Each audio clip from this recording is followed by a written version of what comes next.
সতর্ক না থাকার কারণে এই অবস্থা। হ্যাঁ, একটু সতর্ক না হয়ে চললে অনেক বিপদ আসে।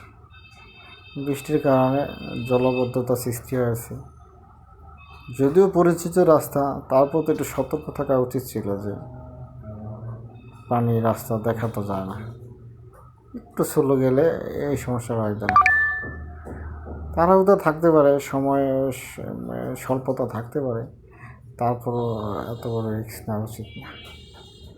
পানি না থাকলে একটু জোরে যাওয়া যায়, দেখে দেখে যাওয়া যায়। বন্ধুরা, এই ভিডিও থেকে আমরা বুঝতে পারলাম জীবনের প্রত্যেকটা ক্ষেত্রেই সতর্ক হয়ে চলাফেরা করা লাগবে সুন্দরভাবে। ক্ষতি হয়ে গেল, এখন তো মোটামুটি ভালো ক্ষতি হয়েছে আর কি, ব্যথা পাইছে।